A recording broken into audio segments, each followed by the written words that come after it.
Well, welcome everybody. On behalf of the Alumni Association Board of Directors, I want to welcome you to this special program in honor of Dr. Sharon Coolidge. Now, Norm, you got to move back so I can look her right in the eye. I want to especially welcome some of Sharon's family, her husband, Professor Emeritus of Economics, Dr. Norm Ewert, their two sons, Chris and Andrew. Just stick your hand up so we know you're here. Their daughter-in-law, Elise, and several other members of Sharon's and Norm's family. We're so glad you're here. I'd also like to recognize someone else who is honoring us with her presence today. Professor Emerita of English, Dr. Beatrice Batson. Would you please stand so we can welcome you?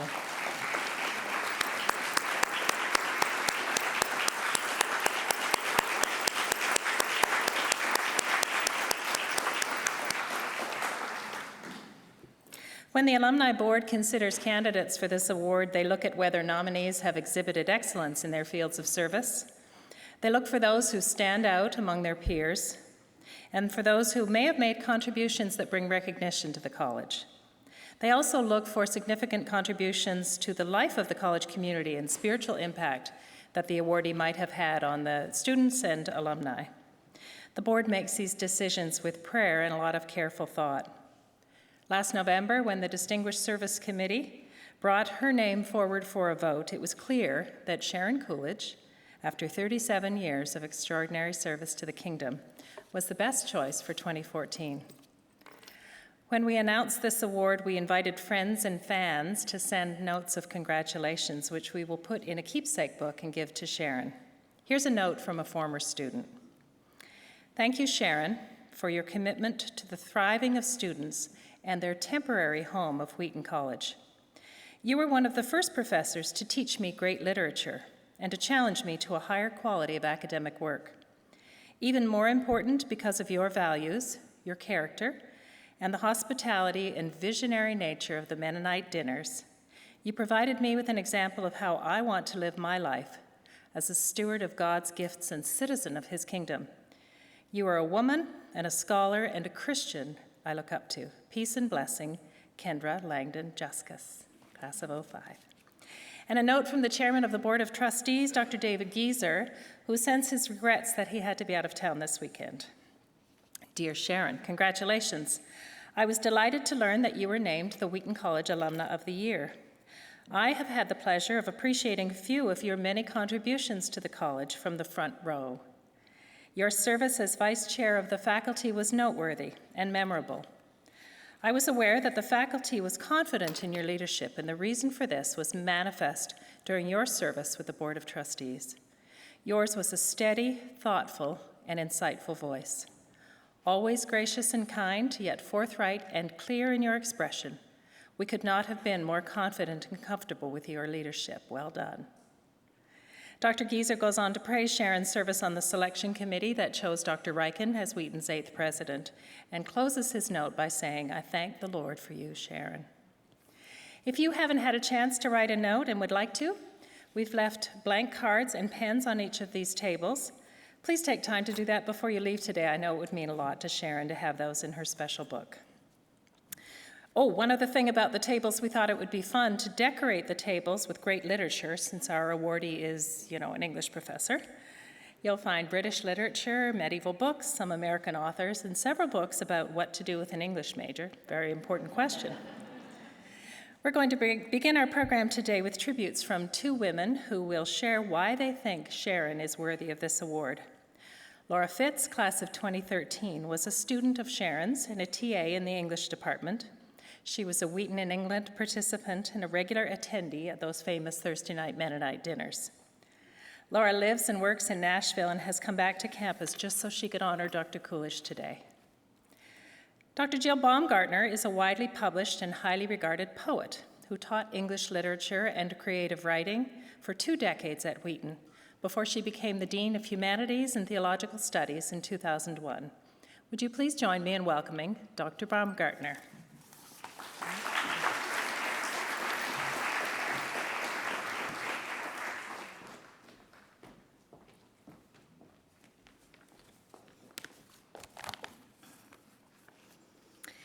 The kind of person one most loves to honor is the person who does not seek the honor.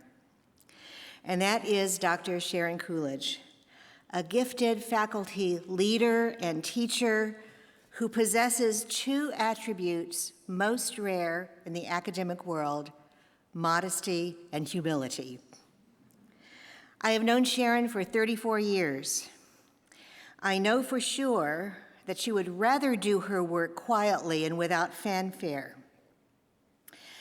But Sharon, we are today going to violate your wishes most extravagantly and celebrate your gifts in your willing and enthusiastic service to your alma mater.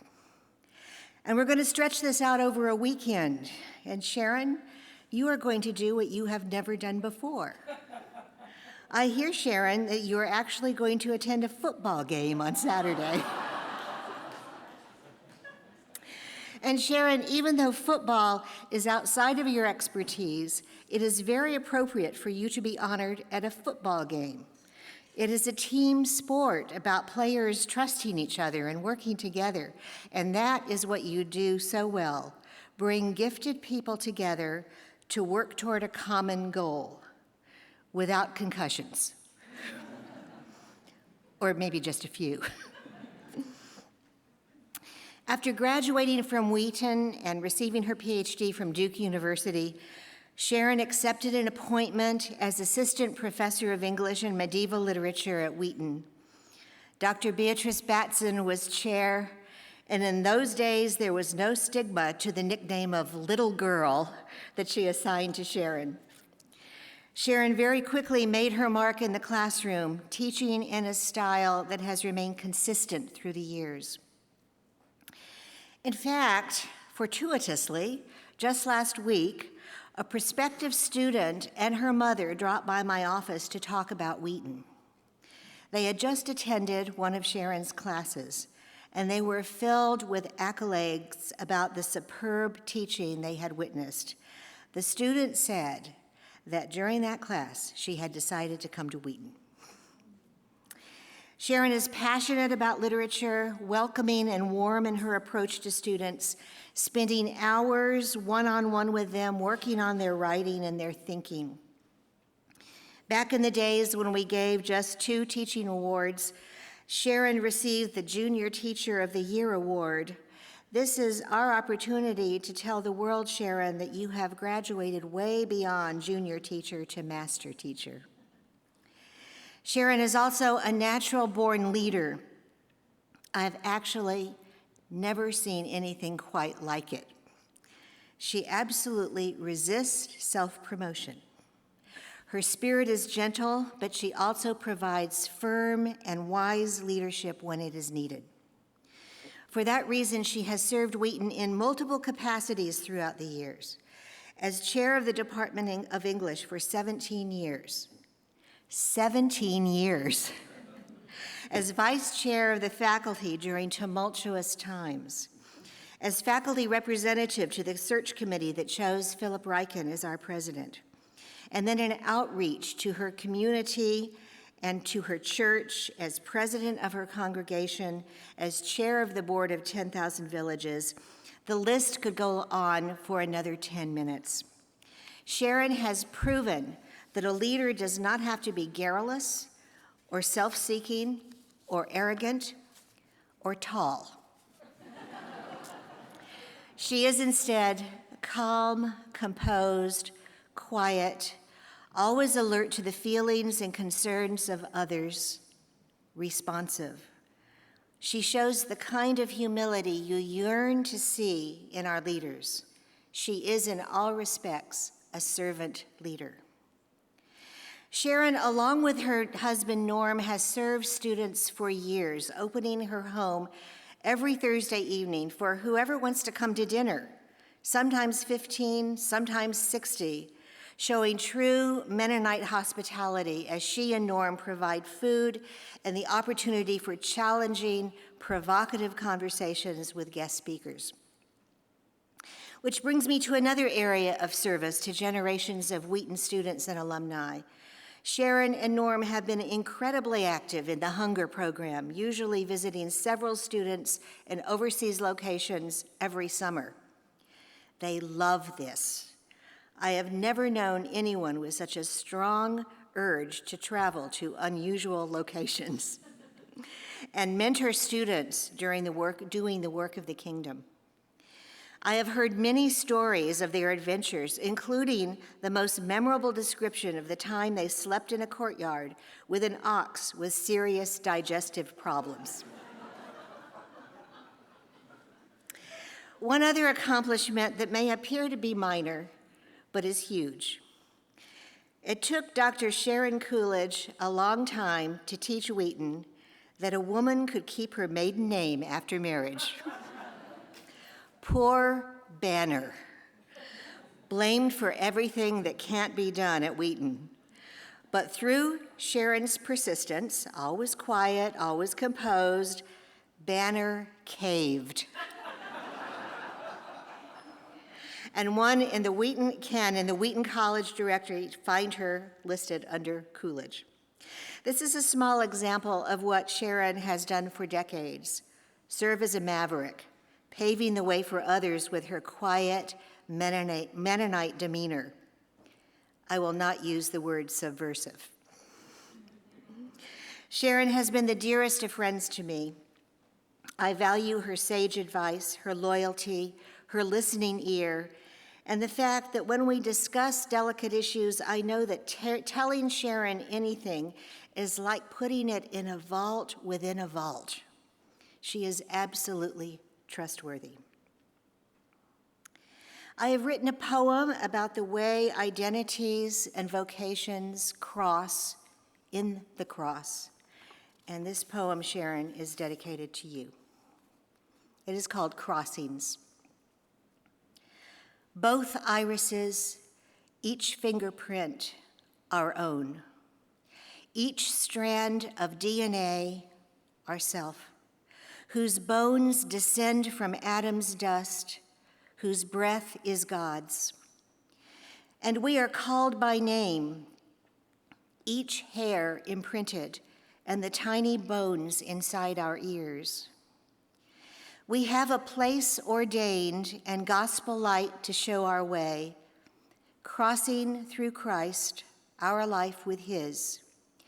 Each cell so clearly stamped his own.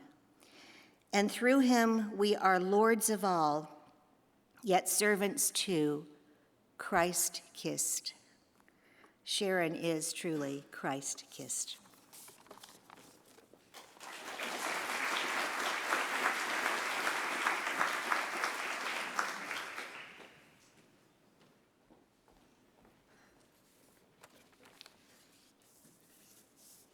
Dr. Bobnunner, it's perfect that you told the story of the student that came to visit Dr. Coolidge's class, because that's my story. I came to Wheaton because of Dr. Coolidge, and I feel so humbled and so honored to be part of honoring you today. So I'd like to speak a little bit about how you have influenced, obviously, me coming to Wheaton and also the person that I've become, and just share a few snapshots of the ways that you have blessed me that I know is so telling of the way that she has blessed all of us.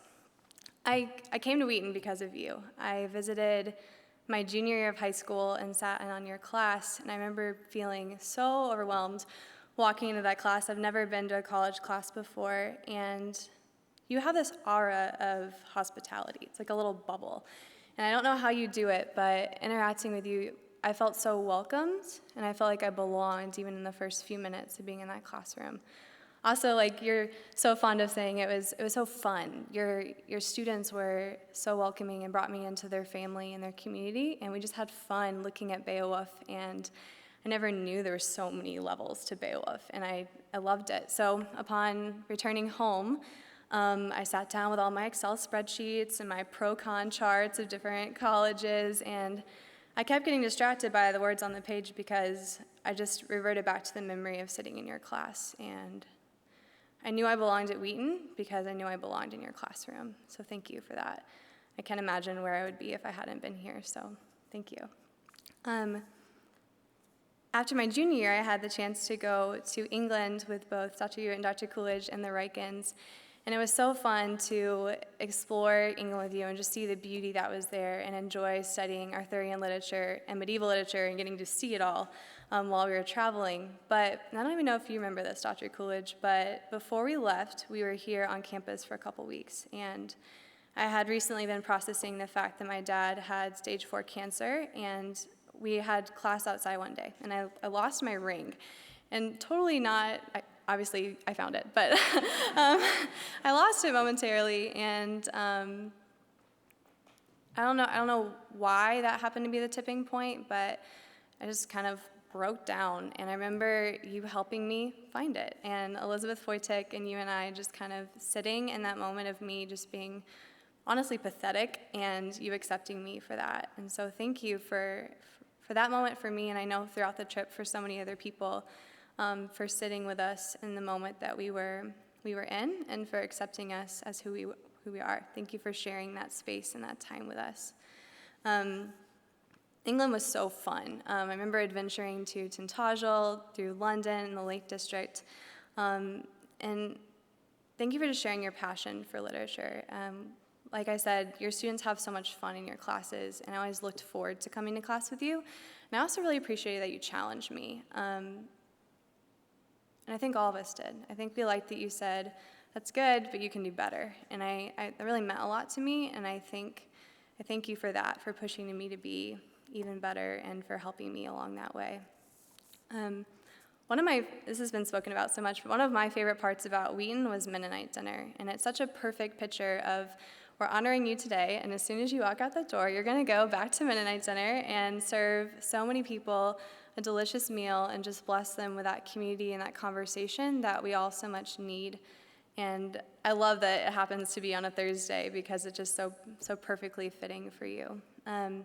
I first heard about Mennonite dinner when I was a sophomore. My friend Megan raved about the community and the conversation and the food at your house. And so I was so grateful when I came, and I didn't know that it was your house, and I was so pleased to see you there.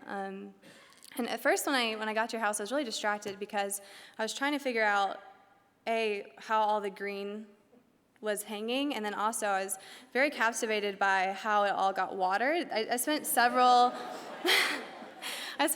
nights just kind of staring at the ceiling, trying to figure out how it all worked, but I was quickly transferred to just being in awe of you and the fact that you do this every single week.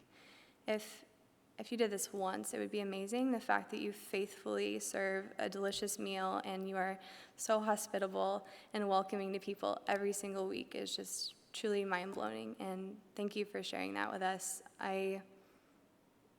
Some of the most important parts of my time at Wheaton were around that table, and not always just the things that were said, but the way in which it was done, and just seeing that picture of community. So thank you for that, and thank you for the hundreds of people you have blessed through that ministry.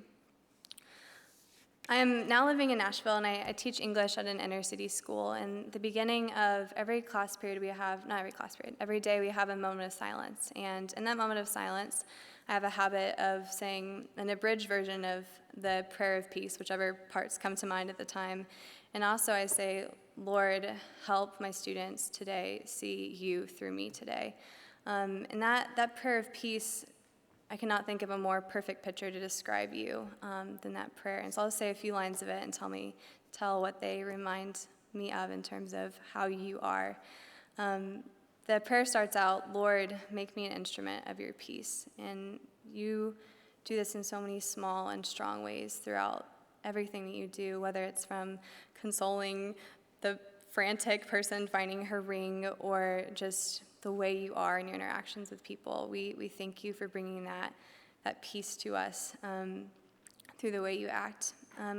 Another line is, where there is hatred, let me sow love. Where there is injury, pardon. And I remember we were at Mennonite dinner, of course, right after you had been told that there had been a complaint by one of your neighbors about 10,000 villages. And maybe this is just me, but perhaps some other people in the room, we were pretty confused and honestly pretty angry. And I remember your response was so shocking to me because you said, I just want to talk to him and apologize and repair that relationship. And for you to say that was so beautiful to me, that you were focused on that person and not the inconvenience or the hardship, and not getting to have the beautiful shop at your house, but just caring for that person, even as he injured you, that you so love, even in that.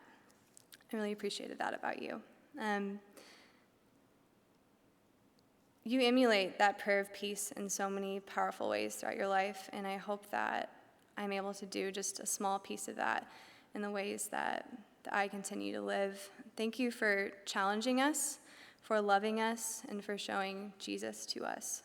And I mentioned that at the beginning of every day, I pray that God would demonstrate himself through me and my actions to my students. And ever since visiting your class, my junior year of high school, I have seen Jesus in you, Dr. Coolidge. Thank you for that privilege. We love you.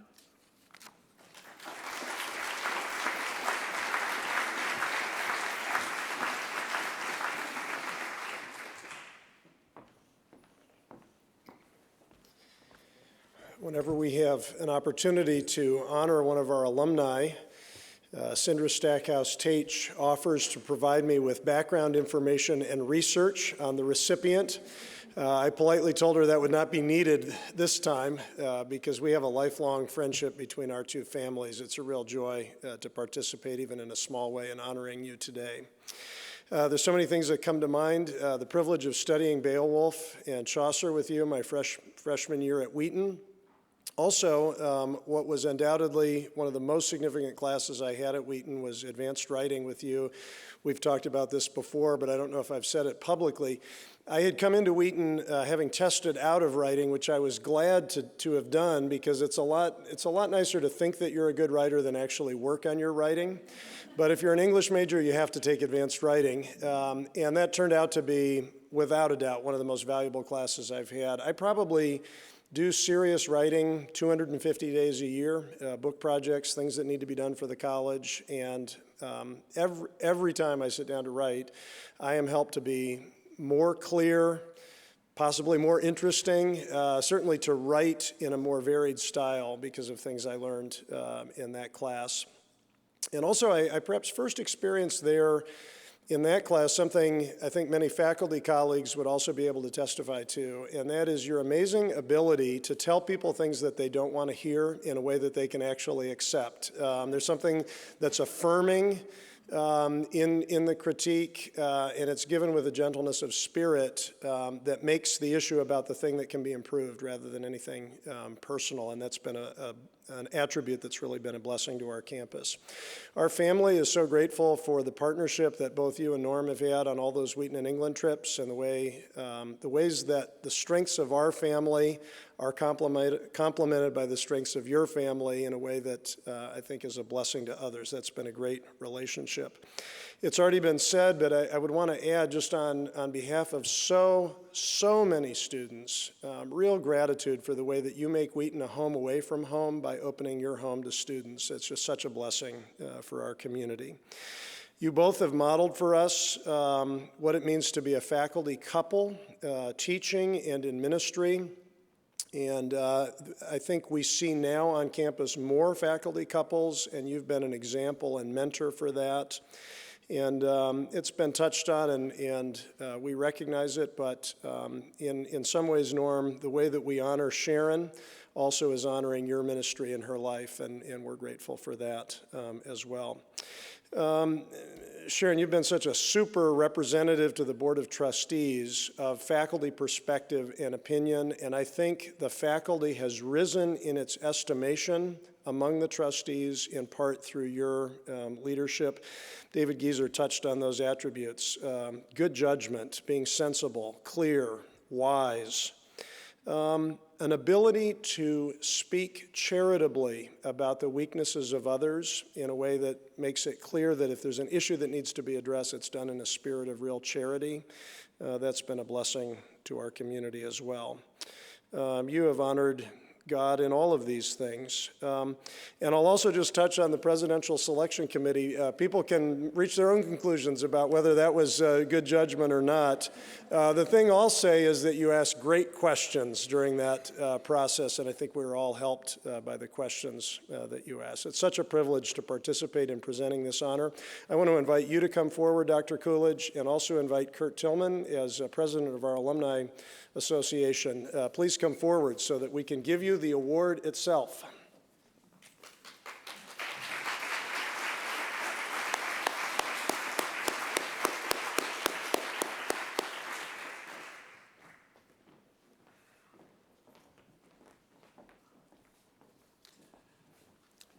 What wonderful testimonies to God's faithfulness in your life, and what a privilege to read this plaque for you.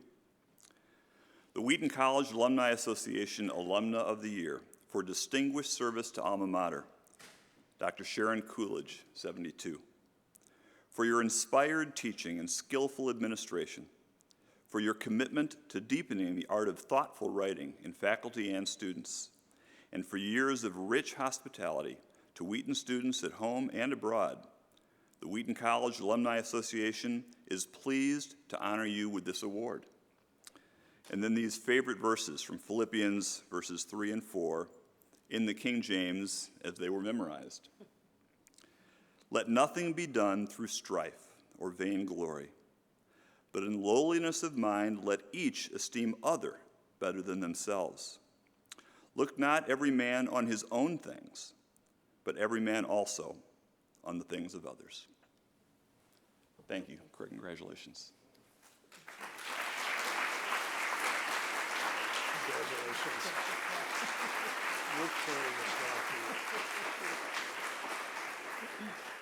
Thank you, and thank you all for coming today. As a teacher of writing, I always try to help my students understand the genre that they're supposed to be writing in. And I realized when I sat down to work on this response that I had no clue what this genre looked like. But my friend Roger gave me a great idea. He was facilitating an alumni panel, and he asked a simple question of these panelists. They were English majors who were in business. He said, "What do you love about your job?" And I thought, there's my angle. That's what I need to talk about, because I really absolutely love my job, and I love many, many things about it. First of all, I love teaching Wheaton students. They're wonderful to teach, and I teach both literature and writing. Because of my training, I teach old stuff, medieval and classical literature, and one of the things, the challenges that I really enjoy is helping students take something that they think they're not likely to enjoy and realize they can understand it and thoroughly love it. I never grow tired of seeing those lights go on and of sharing my own passions with students. It just doesn't get any better than teaching in the classroom. I really love that. I also love seeing students get excited by certain works. As my students sort of laugh about it, they know that one of my favorite works is Dante's Divine Comedy. It's a work that Beatrice probably assigned to me my first year teaching here in the summer, and I think I have taught it every year I've been at Wheaton. This is my 38th year, and some years I've taught it more than once. It's amazing. Rather than getting old, it is perpetually new to me.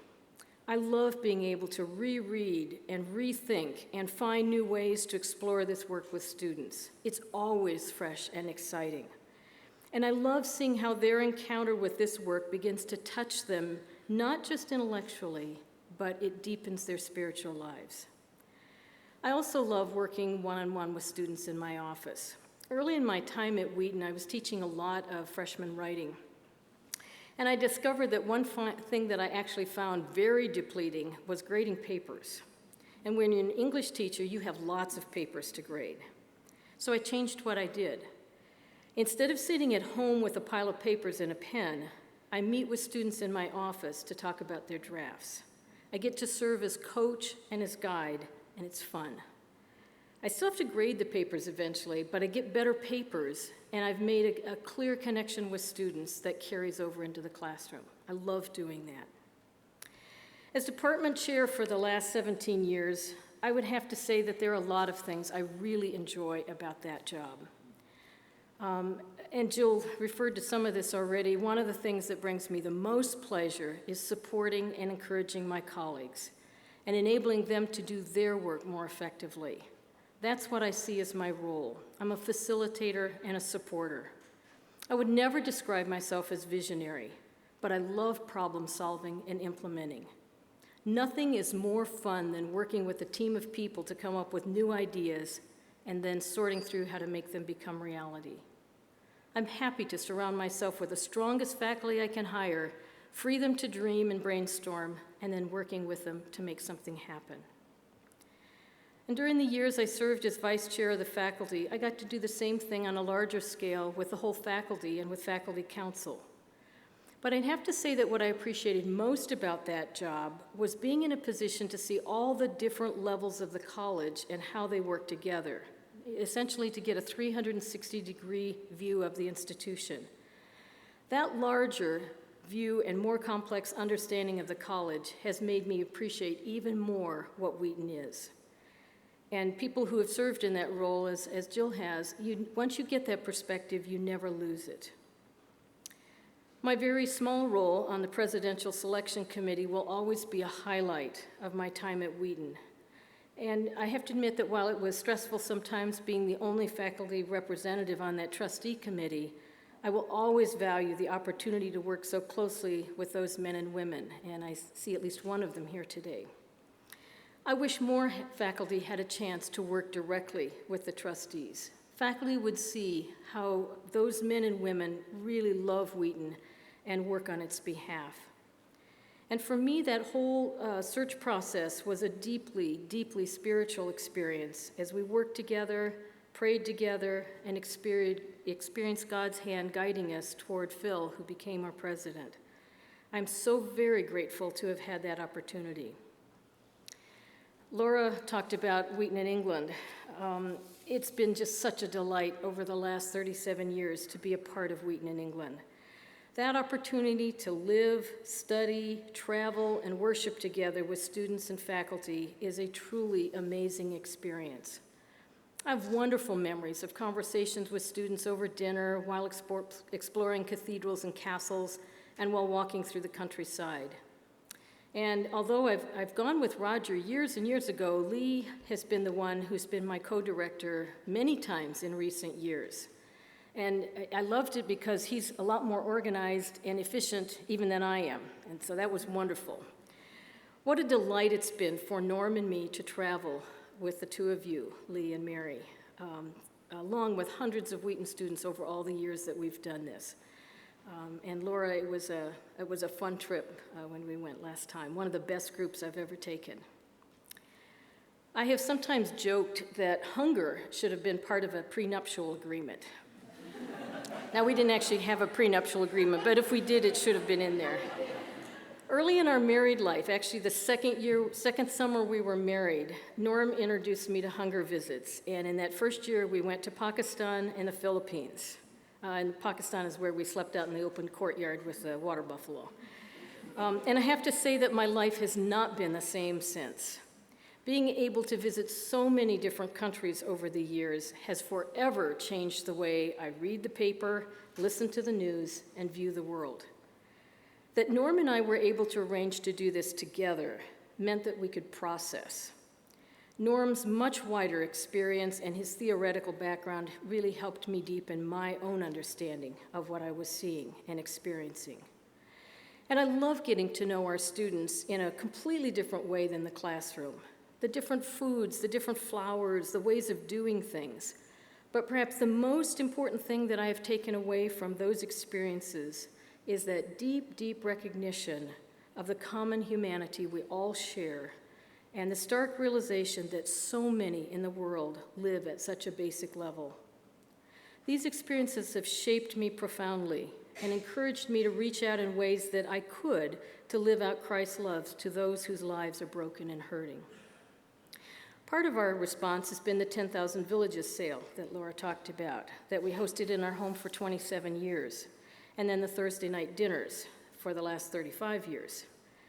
Both of these are things that neither Norm nor I would have had the courage to do on our own.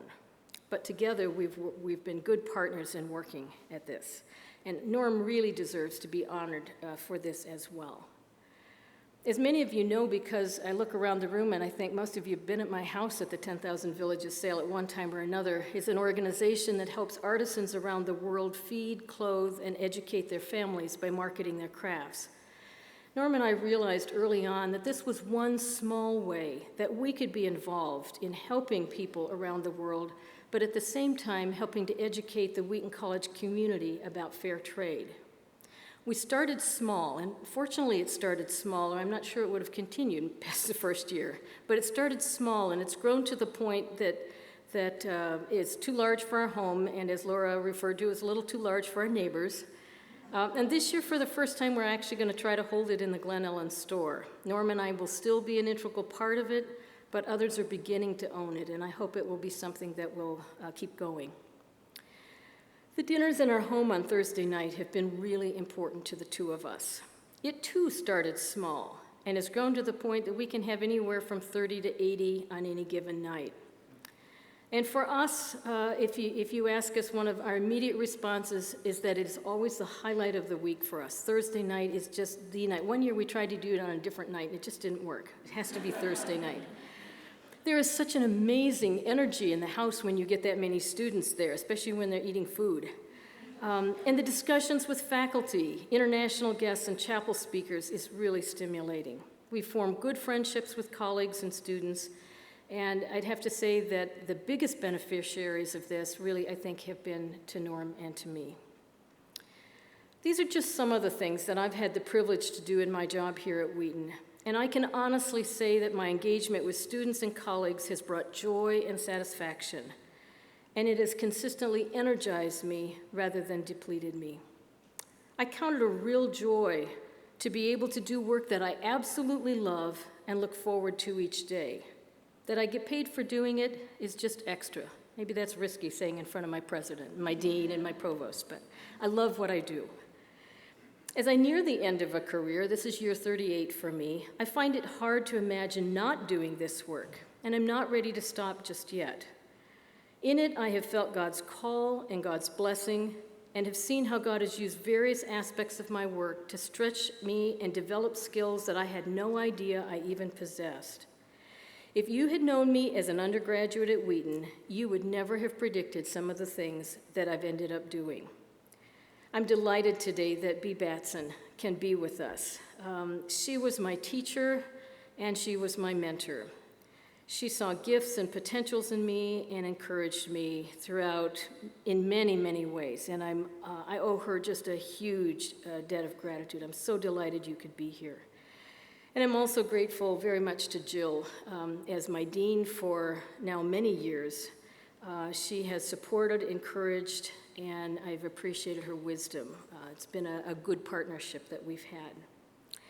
I look back on my time at Wheaton and realize that God works in very mysterious ways, opening up one door that's led to another door and then to another door. And I don't know what doors still lie ahead, but I do know that my time here at Wheaton has been rich and satisfying, and I'm eager to see what lies ahead. Thank you.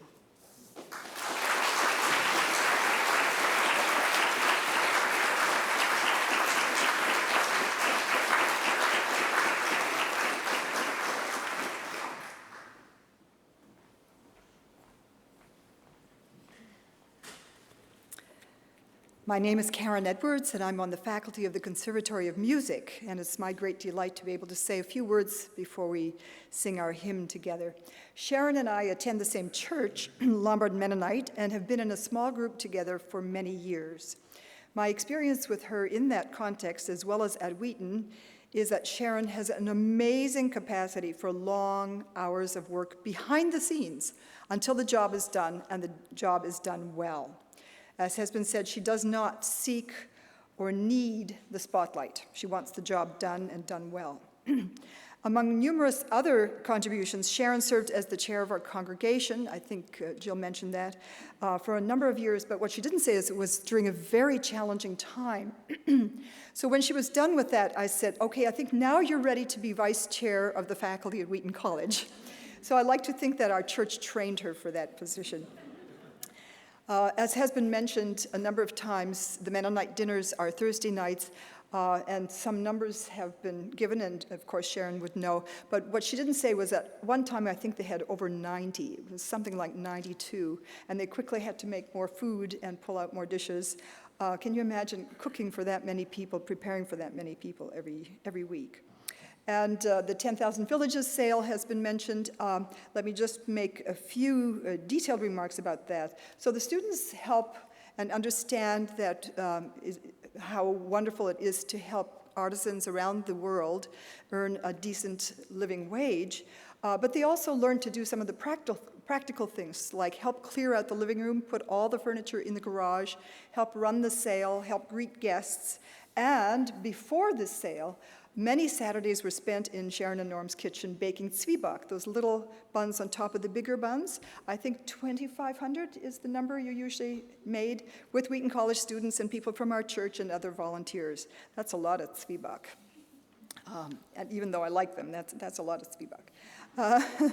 But what has not been mentioned at all today is that Sharon and Norm love hands-on work, as well as the mental work. They're academics, but they love hands-on work. So they have helped renovate our second parsonage, and it was made ready for our assistant pastor. And just this summer, they renovated the kitchen of our present pastor's beautiful new kitchen. And of course, there were other people who helped, but they were the primary people, and I think they were there every day in July and August this summer, was that right?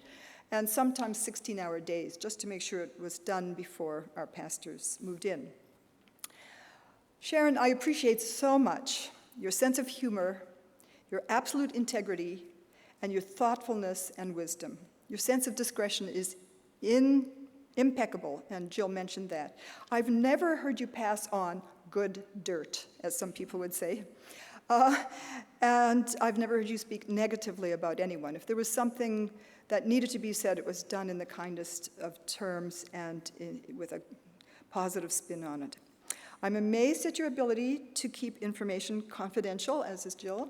Even from Norm, I would ask him, so where's Sharon, when she was flying around to meet Phil and different people? And he says, I don't know. She won't tell me. So she really keeps confidences. Norm, I think you're a pretty trusting man to let that happen. Thank you, Sharon, for everything. I treasure your friendship and am grateful for the role model you have been to me. So thank you. Sharon has chosen our hymn, May the Mind of Christ, My Savior, as our hymn for today. Not only is this her prayer and her worldview, but it is also a wonderful description of who Sharon has become in her search to follow Jesus. Would you stand as we sing this together?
Please join with me in prayer.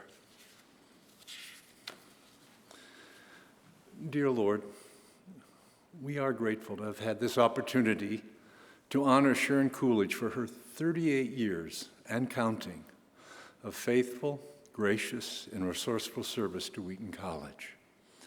Her unstinting work on behalf of the college has been a remarkable thing to behold, and her loyalty and patient leadership within the English department are legendary. We give you thanks for the witness she has borne so clearly, both inside and outside of Wheaton, to the ministry of reconciliation that so clearly and powerfully marks her life as a Christ follower. Like all recipients of this award, in her work in our midst, Sharon has been sustained and strengthened by the examples set before her once upon a time in the Wheaton classroom, by the fellowship and friendship of her colleagues over the years, and in her case, by the depths of the relationships she and Norm have cultivated and enjoyed for more than 3 decades at the Lombard Mennonite Church. All of us who serve here bear the imprint of Wheaton's past. And when our time draws to a close, we hope to have left a mark upon this place and upon the lives of the myriad students who have passed and will continue to pass through it. How grateful we are, each one of us, grateful to you for having given us the privilege of this pilgrimage. And as we leave today to take the next steps on our diverse journeys, may your Spirit fill us with sustaining strength and deep encouragement. And may we know ever more deeply the everlasting love and boundless mercy of the crucified and risen one, Jesus Christ, our Lord. In his name we pray. Amen. Thanks to all of you for coming out today to honor Sharon. Go in peace.